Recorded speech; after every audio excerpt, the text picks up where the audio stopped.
رب اشرح لی صدری ویسر لی امری واحلل عقدۃ من لسانی یفقہوا قولی اللہم الہمنا رشدنا واعذنا من شرور انفسنا اللہم ارنا الحق حقا وارزقنا اتباعہ وارنا الباطل باطلا وارزقنا اجتنابہ اللہم وفقنا لما تحب وترضى آمین یا رب العالمین۔ حضرات محترم، ایک طویل وقفے کے بعد ہماری یہ نشست جو ہے آج منعقد ہو رہی ہے۔ ہم ڈاکٹر اسرار احمد رحمۃ اللہ علیہ کا مرتب کردہ منتخب نصاب قرآن مجید کے وہ منتخب مقامات کہ جن کی روشنی میں انہوں نے دین کا ایک جامع تصور ہمارے سامنے اجاگر کیا، ان مقامات کا مطالعہ کر رہے ہیں۔ چونکہ وقت بیچ میں کافی گزر گیا تو مجھے سابقہ جو ہمارے جو مطالعہ ہوا ہے اس کا ایک خلاصہ بھی آپ کے سامنے رکھنے کی ضرورت محسوس ہو رہی ہے۔ سورۃ العصر سے ہم نے یہ شروع کیا تھا اور اس کے ساتھ 3 مقامات اور تھے، یعنی سورہ بقرہ کی آیت نمبر 177 اور اس کے بعد سورہ لقمان کا دوسرا رکوع اور پھر سورہ حامیم السجدہ کی آیات 30 تا 36۔ یہ پہلا حصہ تھا جس میں عنوانات بدل جاتے ہیں لیکن بنیادی باتیں وہی ہیں جو سورۃ العصر میں آئی تھی کہ انسان کی نجات کے لیے، کامیابی کے لیے 4 شرطوں کا ہونا لازمی ہے۔ پہلی ایمان ہے، دوسرا عمل صالح ہے، تیسرا تواصی بالحق ہے اور چوتھا تواصی بالصبر ہے۔ حقیقی معنی میں متقی آدمی بھی وہی ہے اور نیک آدمی بھی وہی ہے کہ جس میں یہ چاروں اوصاف پائے جاتے ہیں۔ یہ آیت نمبر 177 کے حوالے سے یہ بات سامنے آ گئی۔ سورہ لقمان کے دوسرے رکوع کے حوالے سے سامنے یہ بات آئی کہ حقیقی معنی میں دانا انسان، حکیم آدمی، قرآن مجید کا جسے اولو الالباب کہتا ہے، قومی یعقلون کہتا ہے، وہ وہی لوگ ہیں کہ جن کے اندر یہ 4 اوصاف پائے جاتے ہیں۔ سورہ حامیم السجدہ کی آیات 30 تا 36 میں یہ بات نمایاں ہوئی کہ حقیقی ولایت، اللہ سے دوستی کا تعلق، اس کا تقاضا بھی یہی 4 امور ہیں، یعنی ایمان، عمل صالح، تواصی بالحق اور تواصی بالصبر۔ گویا ہمارا پہلا جو حصہ تھا وہ ہم پر یہ بات واضح کرتا ہے کہ یہ 4 شرطیں قرآن مجید نے ولایت کے لیے بھی مقرر کی ہیں، حکمت و دانائی کے لیے بھی مقرر کی ہیں، نیک اور پرہیزگار ہونے کے لیے بھی مقرر کی ہیں اور نجات پانے کے لیے بھی مقرر کی ہیں۔ اب یہ ان کی اہمیت ہے کہ جس کی وجہ سے یہ ضرورت محسوس کی گئی کہ ان کی تشریح ہو، اور تشریح من مانی نہ ہو بلکہ قرآن مجید کے مختلف مقامات کی روشنی میں۔ لہذا ایمان کیا ہے، اس کو ہم نے قرآن مجید کے جن مقامات کے حوالے سے سمجھا ان میں سب سے پہلے سورہ فاتحہ تھی، پھر اس کے بعد ہم نے سورہ آل عمران کی آیات 190 تا 195 کی روشنی میں سے سمجھا، پھر سورہ نور کی آیات 35 تا 40 کی روشنی میں سمجھا، پھر اسی سلسلے میں سورہ تغابن پوری پڑھی 18 آیات، پھر سورہ قیامہ پوری پڑھی۔ تو یہ ہمارے ایمان کے مباحث جو ہے وہ مکمل ہو گئے۔ پہلی جو شرط تھی وہ ایمان تھا، اس کی مختلف جہتیں ہمارے سامنے نمایاں ہو کر آ گئی۔ میں ابھی اس ساری تفصیل میں دوبارہ نہیں جا سکتا، صرف موٹی موٹی باتیں آپ کے سامنے عرض کر رہا ہوں۔ اس کے بعد دوسری شرط تھی عمل صالح۔ عمل صالح کو ہم نے مختلف لیولز پر سمجھا۔ ایک فرد کا عمل صالح کیا ہے، دوسرا مرحلہ آتا ہے فرد کا سفر اجتماعیت کی طرف، جماعت کی طرف، جس کی پہلی سیڑھی خاندان ہے، میاں بیوی کا تعلق ہے، تو خاندان کا عمل صالح کیا ہے، پھر خاندان مل کر معاشرہ تشکیل دیتے ہیں تو معاشرے کا عمل صالح کیا ہے، اور معاشرے سے اوپر جو اجتماعیت کی چھت ہوتی ہے وہ ریاست کی ہوتی ہے، حکومت اور ریاست۔ تو حکومت اور ریاست کی سطح پر عمل صالح کیا ہے۔ فرد کی سطح پر عمل صالح کی حقیقت کو سمجھنے کے لیے ہم نے سورہ مومنون کی ابتدائی 11 آیات اور سورہ معارج کی آیات 19 تا 35 کا مطالعہ کیا، جس میں وہ بنیادی رہنمائی دی گئی کہ ان اصولوں پر چل کر آپ اپنی شخصیت کے اور اپنے کردار کو مضبوط بنا سکتے ہو، پختہ کر سکتے ہو۔ پھر ہم نے جو سورہ فرقان کا آخری رکوع پڑھا تھا اس میں یہ بات ہمارے سامنے آئی کہ جب ان اصولوں پر چلنے کے نتیجے میں ایک شخصیت پک جاتی ہے، تیار ہو جاتی ہے، پختہ ہو جاتی ہے، ایک مرد مومن کا ہیولا تشکیل پا جاتا ہے، تو اس کے خاص نشانیاں کیا ہوتی ہیں، سیلینٹ فیچر کیا ہوتے ہیں، اس کے خد و خال کیا ہوتے ہیں. یہ سورہ فرقان کے آخری رکوع ہم نے پورا پڑھ کے وہ دیکھ لیا. عباد الرحمن کے حوالے سے وہ ساری بات ہمارے سامنے آ گئی. ایک پختہ سیرت کا انسان کیسا ہوتا ہے، یہ ساری باتیں وہاں پہ ہمارے سامنے آ گئی. اب اس سے اگلا مرحلہ جیسے میں نے کہا خاندان. تو سورہ تحریم ہم نے پڑھی جس میں نبی صلی اللہ علیہ وسلم کی اپنی خاندانی زندگی کی مثالیں دے کر، پھر حضرت لوط علیہ السلام اور حضرت نوح علیہ السلام کی مثالیں دے کر، اور یہ سمجھایا گیا کہ اپنے آپ کو بھی آگ سے بچاؤ اور اپنے گھر والوں کو بھی آگ سے بچاؤ. قوا انفسکم واہلیکم نارا. تو گویا خاندان کی سطح پر بھی جو بنیادی ہدف ہے وہ یہ ہے کہ اپنے آپ کے اپنے ساتھ ساتھ اپنے گھر والوں کو بھی آگ سے بچانا ہے. یہ بنیادی بات ہے. باقی اس کے لیے جو بھی شرائط ہیں، شرائط وہی ہیں وہ جو انفرادی ہیں، تو اس پر توجہ دینے کی ضرورت ہے. گویا یہ پورا ادارہ اب اس رخ پر پروان چڑھے گا اور یہاں پر نئی نسل کی جو ہے وہ تربیت ہوگی، ان کو تعلیم دی جائے گی. تو وہ تعلیم و تربیت کا بنیادی پتھر کیا ہے کہ ان کو آگ سے بچانا ہے. آج کل ہمیں فکر تو یہ ہوتی ہے کہ ان کا کیریئر بن جائے، یہ اچھے اسکول میں داخل کرا دیں تاکہ بڑے ہو کے اچھی تنخواہ پائیں.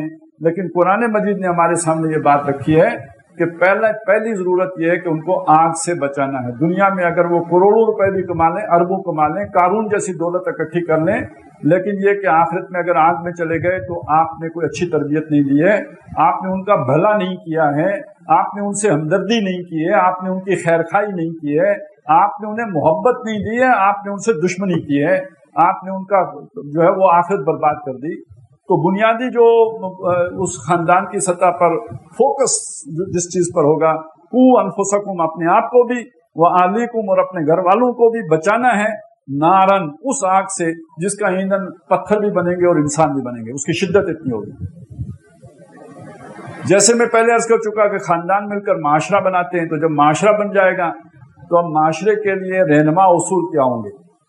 سورہ بنی اسرائیل کا تیسرا اور چوتھا رکوع، 2 رکوع ہم نے پورے پڑھے، جن کے بارے میں ایک بات یہ بھی کہی جاتی ہے کہ یہ جو احکام عشرہ ہیں، یعنی جو موسیٰ علیہ السلام کو تورات دی گئی تھی، وہ 10 کمانڈمنٹس پر مشتمل تھی. انہیں احکام عشرہ کہتے ہیں، یعنی 10 احکام جو اللہ نے دیے، اوامر و نواہی. ان کا ایک خلاصہ ہے جو ان 2 رکوعوں میں آیا ہے. مفسرین نے یہ بات لکھی ہے. تو آپ یوں سمجھ لیجئے کہ تورات جس زمانے میں نازل ہوئی، اس وقت تک انسان نے تمدن میں جو ارتقا کیا تھا، تو ایک قبیلے کے طور پر رہنا سیکھ لیا تھا، برادری کے طور پر رہنا سیکھ لیا تھا، معاشرے کے طور پر رہنا سیکھ لیا تھا. ابھی باقاعدہ جسے آج ہم ریاست اور ماڈرن اسٹیٹ کہتے ہیں، اس دور کا آغاز ابھی نہیں ہوا تھا. لہذا معاشرتی احکام دیے گئے، یہ کرو، یہ نہیں کرو، یہ والدین کے حقوق ہیں، یہ مساکین اور غرباء کے حقوق ہیں، خرچ کرنے میں اعتدال کرنا ہے، یہ بڑے بڑے گناہ ہیں جو جن سے اپنے آپ کو بچانا ہے، معاشرے کو بھی اس سے پاک رکھنا ہے، جس میں شرک ہے، اور یہ کہ زنا کرنا ہے، قتل کرنا ہے، ان سے روکا گیا. اور پھر یہ کہ توبہ کی اہمیت بھی بیان ہو گئی. لیکن یہ کہ اہم ترین بات جو اس میں ہے وہ یہ کہ اپنی اولاد کو قتل نہیں کرنا، اور آگے جا کر اس چیز سے روکا گیا کہ جی زمین پر اکڑ کر نہیں چلنا، اپنا موقف جو ہے وہ کسی توہم پر اور سپرسٹیشنز پر نہیں رکھنا بلکہ حقائق پر رکھنا ہے. یہ رہنما اصول ہیں کہ جو سورہ بنی اسرائیل کے تیسرے اور چوتھے رکوع میں دیے گئے ایک معاشرے کے لیے، کہ اس میں کون سی ویلیوز ہیں، کون سی اقدار ہیں جن کو رائج کرنا ہے، جنہیں رواج دینا ہے، اور کون سے برے احکام معاملات ہیں، منکرات ہیں جن سے معاشرے کو پاک رکھنا ہے. یہ ہم نے پڑھ لیا. اور اس سے اوپر جو سطح آتی ہے وہ آتی ہے حکومت کی، ریاست کی.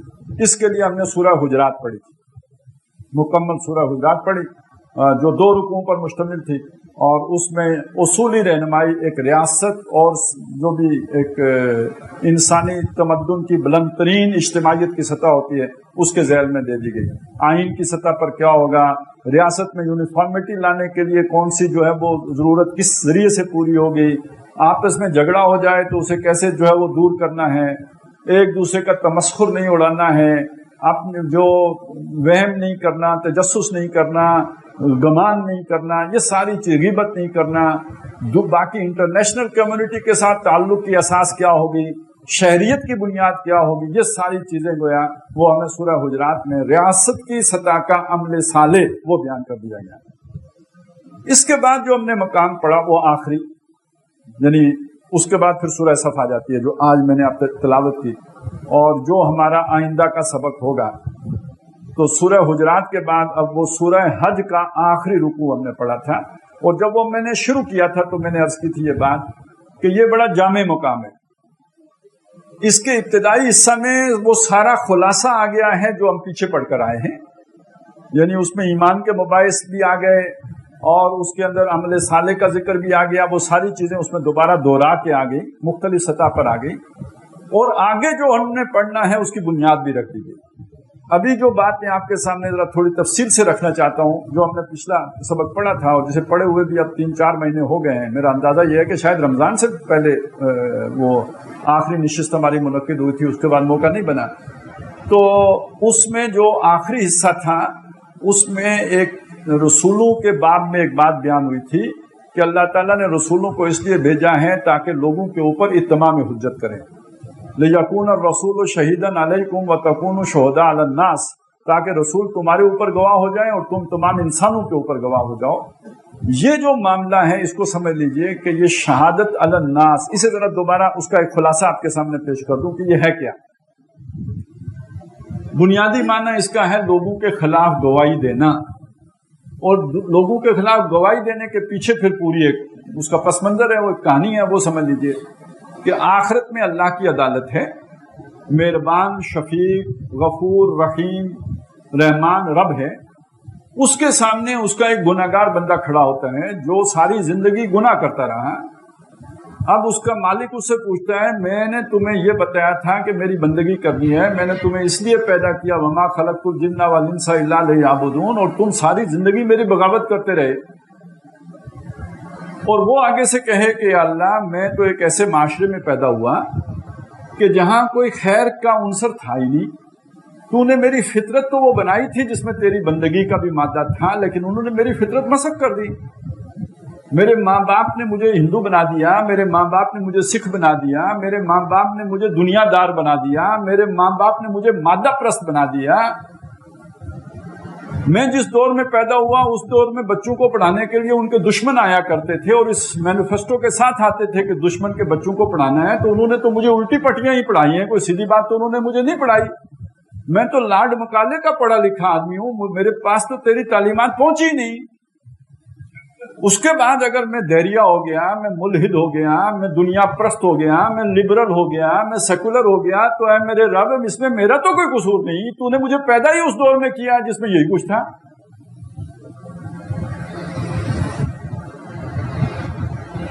اب آپ کو سمجھ آئی میں کیا کہنا چاہتا ہوں؟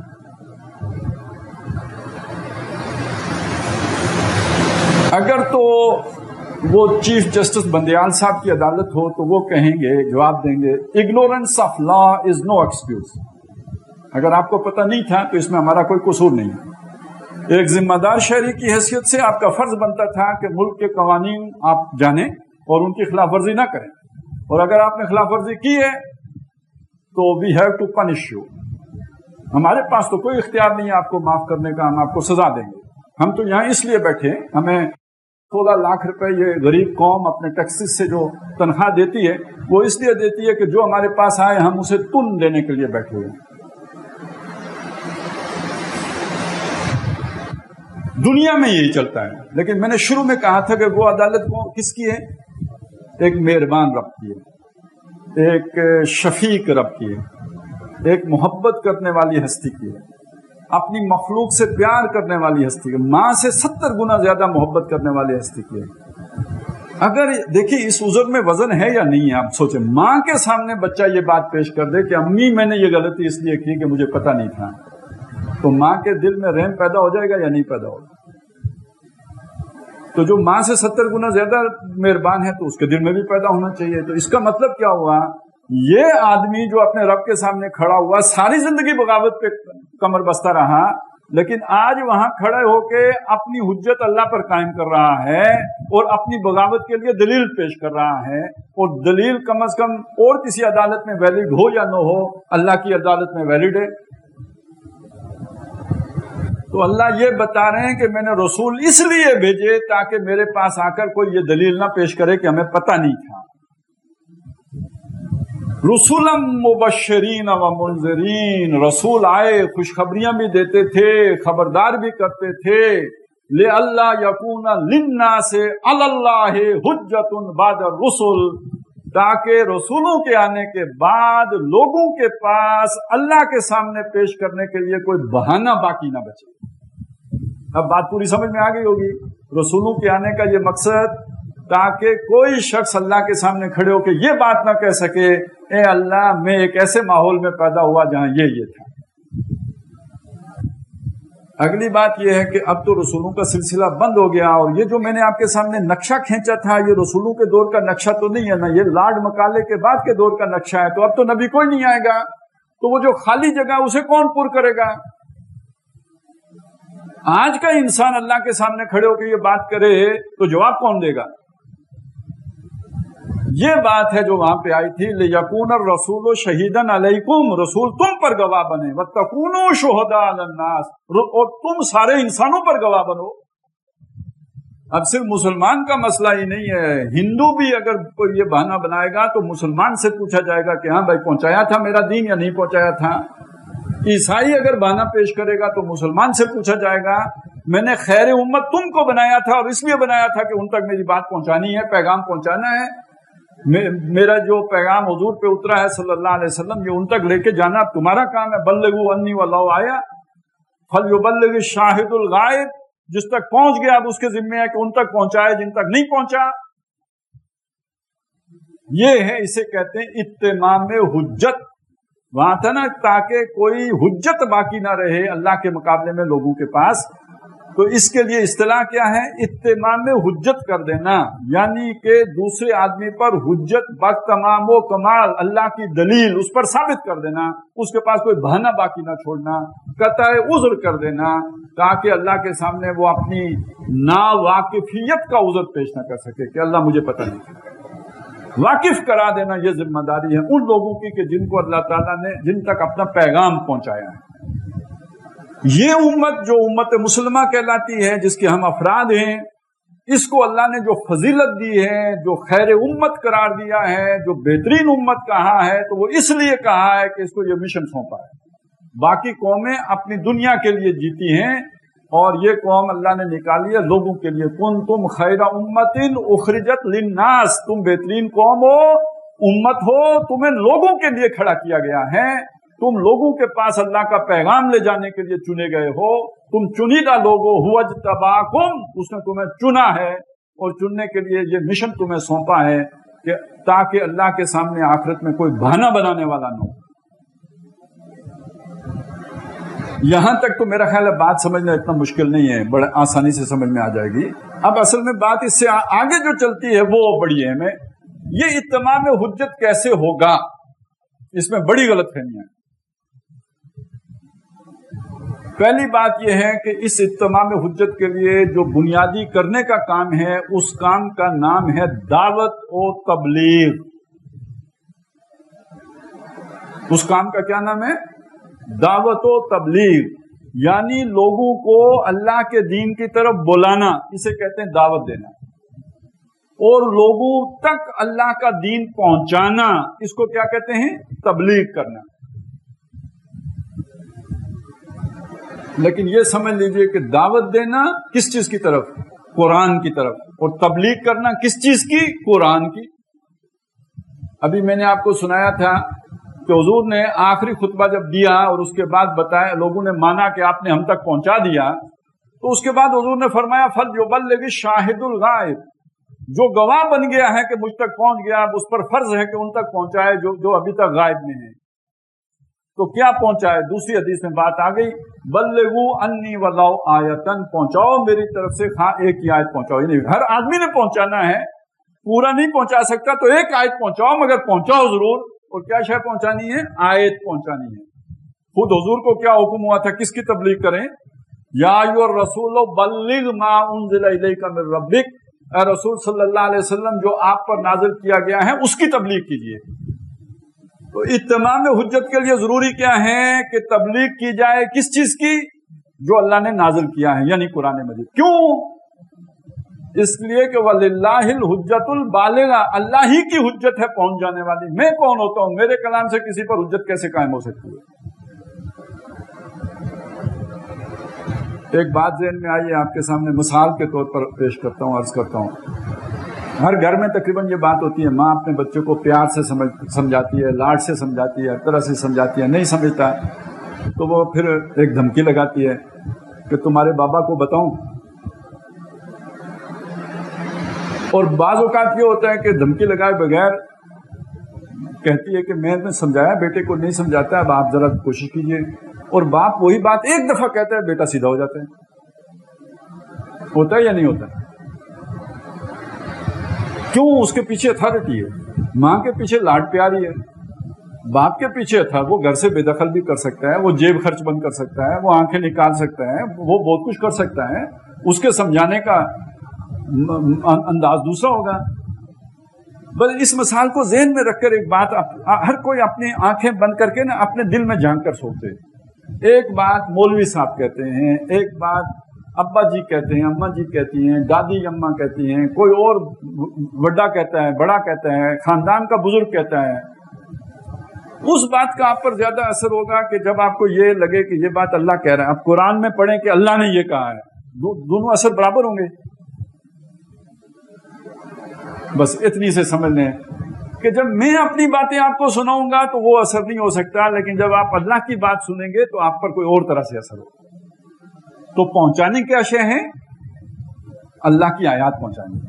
یا ایھا الرسول بلغ ما انزل الیک من ربک. یہ نہیں کہا کہ آپ اپنی باتیں پہنچائیں، اللہ کی باتیں پہنچائیں. وما ینطق عن الهوى ان هو الا وحی یوحی. وہ اپنے پاس سے تو کچھ نہیں کہتے، وہی کہتے ہیں جو ان کی طرف وحی کیا گیا ہے.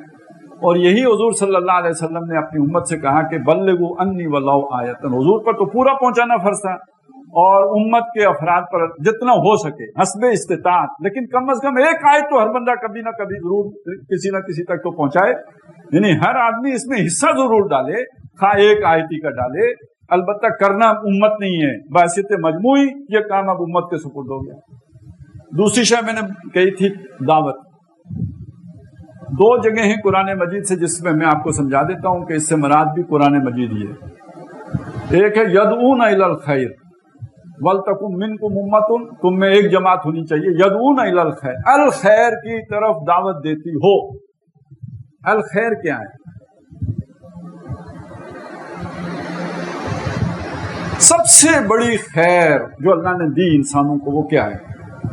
آنکھیں دی خیر ہے، دولت دی خیر ہے، اقتدار دیا خیر ہے، صحت دی خیر. بہترین چیز ہے نا یہ صحت. لیکن اگر اس کے ساتھ ہدایت نہ ہو تو یہ آنکھیں رحمت کی جگہ زحمت بن جاتی ہیں یا نہیں بن جاتی؟ یہ زبان اللہ نے دی ہے، یہ دوزخ میں لے جانے والی بن جاتی ہے یا نہیں بن جاتی؟ صحت اللہ نے دی ہے، وہ صحت انسان سے بدماشیاں نہیں کرواتی اگر اس کے ساتھ ہدایت نہ ہو تو. اقتدار اللہ نے دیا ہے تو کوئی ڈر خوف اسے نہیں رہے گا، اور اللہ کا بھی ڈر خوف ہدایت نہ ہو تو اس کے بعد پھر فرعون بننے میں کیا دیر لگے گی؟ لوگوں کے بچوں کو غائب کرنے میں کیا شے مانے ہوگی؟ تو معلوم ہوا کہ جو ہر شے کو خیر بنانے والی شے ہے وہ تو ہے ہی قرآن مجید، وہ تو ہے ہی ہدایت. اس لیے الخیر کیا چیز ہوگی؟ قرآن.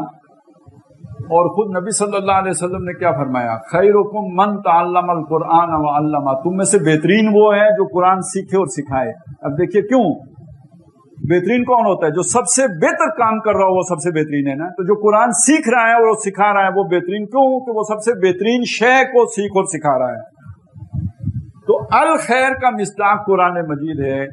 تو تم میں ایک جماعت ہو جو قرآن کی طرف بلانے والی ہو. یدعون الی الخیر. اور دوسرا مقام ادعو الی سبیل ربک بالحکمت والموعظۃ الحسنۃ وجادلہم باللتی ہی احسن. اپنے رب کے راستے کی طرف بلاؤ حکمت کے ساتھ، موعظہ حسنہ کے ساتھ. اب دیکھیے ہم نے اپنے معنی کر لیے. حکمت کا مطلب ہم نے کیا کر لیا؟ یعنی ٹیکٹفلی، حکمت عملی. قرآن مجید حکمت کسے کہتا ہے؟ قرآن سب سے پہلے تو قرآن خود قرآن حکیم ہے. کیوں؟ یہ الحکیم کا کلام ہے. الحکیم کے کلام میں حکمت نہیں ہوگی تو کہاں ہوگی؟ پہلی بات تو یہ نوٹ کیجئے. اور دوسرا قرآن نے خود کہا ذالک مما اوحی الیک ربک من الحکمہ، یہ وہ ہے جو اللہ نے آپ کی طرف وحی کیا ہے از قسم حکمت. یہ سب حکمت کے موتی ہیں قرآن مجید، ٹوٹل حکمت گویا. ذالک مما اوحی الیک ربک من الحکمہ. تو ادعو الی سبیل ربک بالحکمہ کا کیا؟ یعنی قرآن کے ذریعے سے، قرآن کے ساتھ کی طرف لوگوں کو بلاؤ یا قرآن کے ذریعے سے بلاؤ. بلانا اللہ کی طرف ہے لیکن قرآن کے واسطے قرآن کے ذریعے سے بلانا ہے. اور موعظۃ حسنہ کیا ہے؟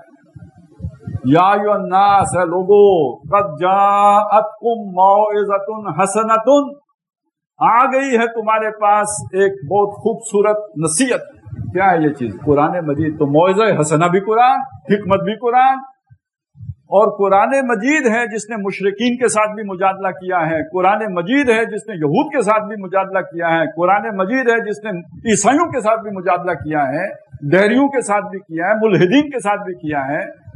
تو مجادلہ باللتی ہی احسن وہ کہاں سے ملے گا؟ وہ بھی تو قرآن ہی قرآن ہے سارا. تو اس بات کو سمجھ لیجئے کہ دعوت بھی کس کی ہے؟ قرآن کی.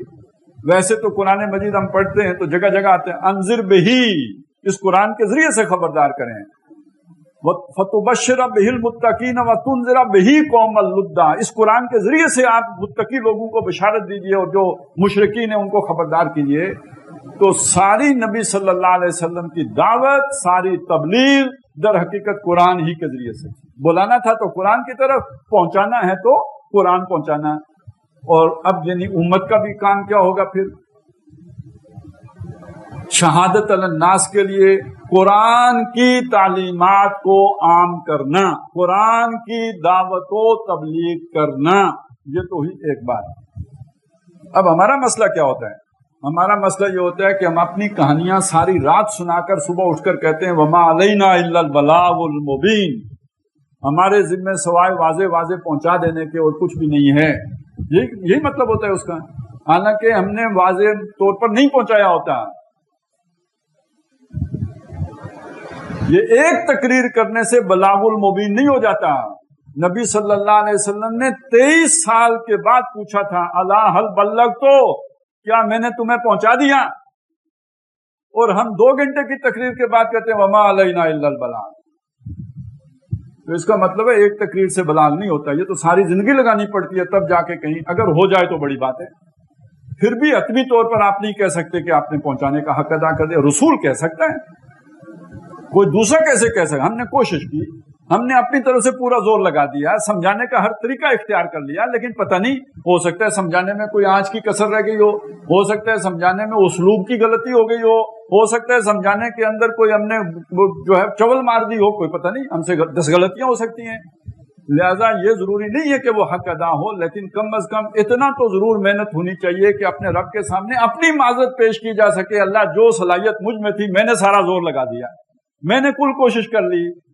یہ ہے وہ ذمہ داری کہ جو ایک پہلو ہے سمجھا، یعنی دعوت اور تبلیغ کا، لیکن یہ صرف ایک پہلو ہے، یہ تصویر کا آدھا رخ ہے، یہ تصویر پوری نہیں ہوئی ہے. اب آپ سوچئے کوئی عالم دین ہے، کوئی مبلغ ہے، کوئی دائی ہے، دائی الی الخیر ہے، کوئی وہ دعوت جس شے کی طرف دے رہا ہے خود اس کی طرف نہیں جاتا. میں آپ کو قرآن کی طرف بلا رہا ہوں، مجھے خود قرآن کی کوئی پرواہ نہیں، میری دعوت کا کوئی اثر ہوگا؟ اس دعوت کے نتیجے میں ابلاغ کا حق ادا ہوگا؟ یہ دعوت کسی کے اوپر حجت قائم کر سکتی ہے جس میں قول و فعل کا تضاد ہو؟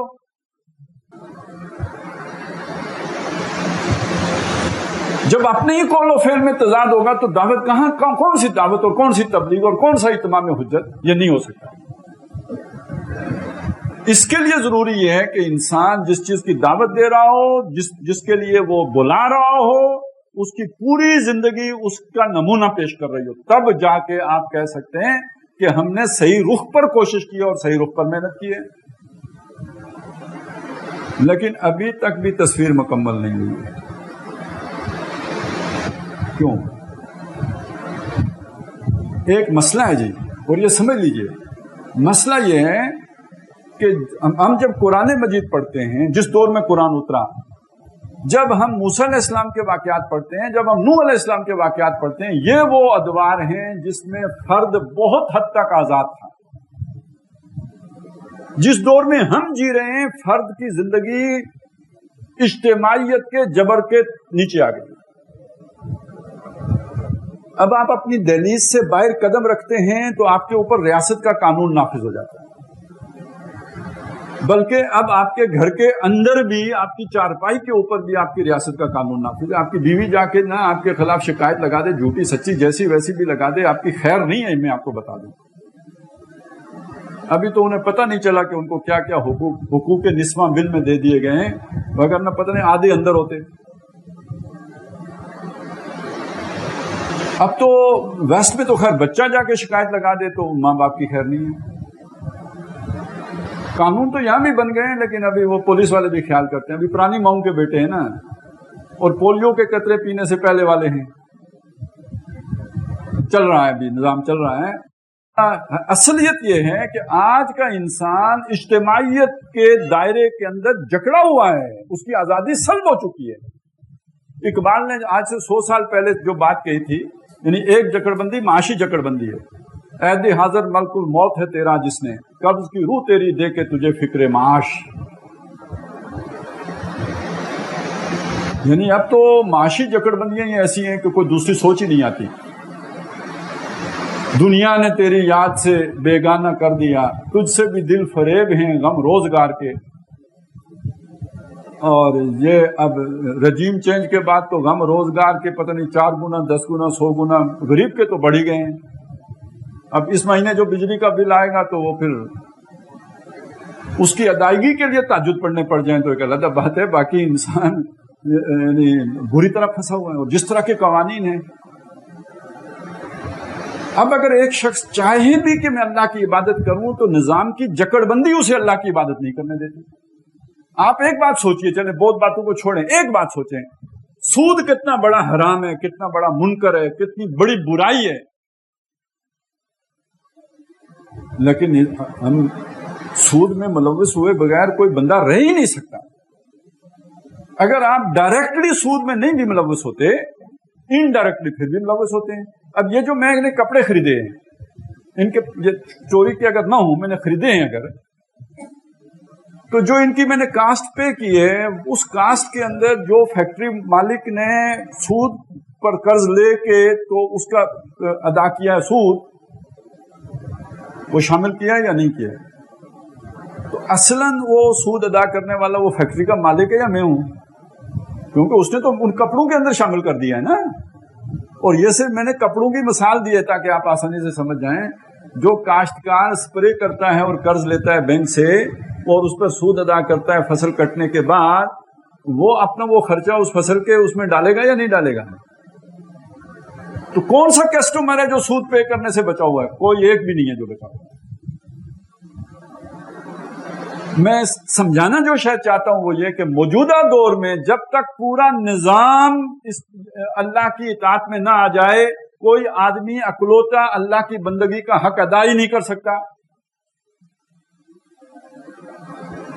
اسے کہتے ہیں جناب، وہ کسی کا ایک شعر ہے کہ باطل کی اقتدار میں تقویٰ کی آرزو، کتنا حسین فریب ہے جو کھا رہے ہیں ہم.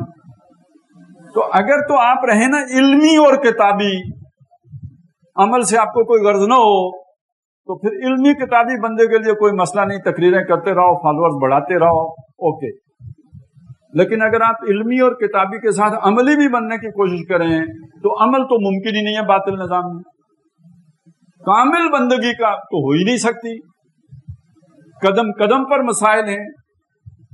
اور اگر آپ کوئی چھوٹا سا کاروبار کر لیں تو پھر ٹیکس بچانے کے لیے بھی جھوٹ اگر نہ بولیں تو کاروبار ہی نہیں چلتا. ہمارے ملک میں تو نظام، یعنی چلو ویسٹ میں تو پھر بھی کوئی سوچتے بھی ہیں، ہم تو کسی اور ہی طرح سے چلتے ہیں. میں چیلنج کرتا ہوں آپ میں سے کسی بھی آدمی کو، وہ ایک بھینس خرید لے، اس سے زیادہ سادہ کام تو کوئی نہیں ہو سکتا. جو دودھ کا مارکیٹ میں ریٹ ہے اس ریٹ پر پروڈیوس کر کے مجھے دکھائیں.